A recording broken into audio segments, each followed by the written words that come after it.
सावन का महीना शुरू होते ही देश भर में कावड़ यात्रा की तैयारियां तेज हो गई हैं। हर साल की तरह इस बार भी लाखों शिव भक्त हरिद्वार से गंगा जल लेकर अपने अपने शहरों की ओर कूच करेंगे। लेकिन इस बार यात्रा को लेकर प्रशासन ने कई सख्त नियम लागू किए हैं। कहीं डीजे की आवाज पर लगाम लगाई गई है तो कहीं हाईवे पर वाहनों की एंट्री बंद कर दी जाएगी। दिल्ली से लेकर मेरठ, बागपत और हरिद्वार तक सुरक्षा और ट्रैफिक के लिए खास प्लान तैयार किया गया है। आइए जानते हैं कैसी होगी इस बार कावड़ यात्रा की व्यवस्था। सावन की कावड़ यात्रा 30 जुलाई से शुरू होगी, जिसमें बड़ी संख्या में श्रद्धालु हरिद्वार पहुंचकर गंगा जल लेकर वापस लौटेंगे। यात्रा को सुरक्षित और व्यवस्थित बनाने के लिए उत्तर प्रदेश, दिल्ली और उत्तराखंड प्रशासन ने तैयारियां तेज कर दी हैं। प्रशासन का फोकस है कि श्रद्धालुओं को सुविधा मिले और आम लोगों को भी कम से कम परेशानी हो। कावड़ यात्रा के दौरान दिल्ली हरिद्वार नेशनल हाईवे पर ट्रैफिक व्यवस्था में बड़ा बदलाव किया गया है। 30 जुलाई से भारी वाहनों की आवाजाही पर पाबंदी शुरू होगी।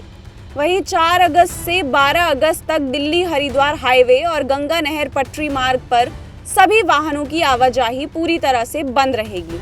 इस दौरान हाईवे का इस्तेमाल मुख्य रूप से कावड़ियों की आवाजाही के लिए किया जाएगा। प्रशासन ने यात्रियों से वैकल्पिक रास्तों का इस्तेमाल करने की अपील की है। कावड़ यात्रा में डीजे और म्यूजिक सिस्टम को लेकर भी पुलिस ने नियम जारी किए हैं। मेरठ, बागपत और मुजफ्फरनगर पुलिस ने डीजे संचालकों को निर्देश दिए हैं कि डीजे सेटअप की ऊंचाई और चौड़ाई तय सीमा के अंदर रखनी होगी। मेरठ में डीजे की ऊंचाई अधिकतम 12 फीट, चौड़ाई अधिकतम 10 फीट और आवाज की सीमा 75 डेसिबल तय की गई है। बागपत में डीजे की ऊंचाई अधिकतम 10 फीट, चौड़ाई अधिकतम 10 फीट और आवाज की सीमा 75 डेसिबल तय की गई है। मुजफ्फरनगर में डीजे की ऊंचाई अधिकतम 12 फीट, चौड़ाई अधिकतम 10 फीट और आवाज की सीमा 75 डेसिबल तय की गई है। डीजे वाहन यातायात में बाधा नहीं डालेंगे। साथ ही किसी भी तरह के भड़काऊ, आपत्तिजनक या विवादित गाने बजाने की कार्रवाई की चेतावनी दी गई है। वहीं बागपत में भी डीजे सिस्टम की ऊंचाई और आवाज को लेकर गाइडलाइन जारी की गई है। प्रशासन ने शोर के स्तर को नियंत्रित रखने पर जोर दिया है। पुलिस ने स्पष्ट किया है कि हॉकी स्टिक, बेसबॉल बैट, डंडे, तलवार या किसी भी तरह से हथियार लेकर चलने वाले कावड़ियों को यात्रा में शामिल होने की अनुमति नहीं दी जाएगी।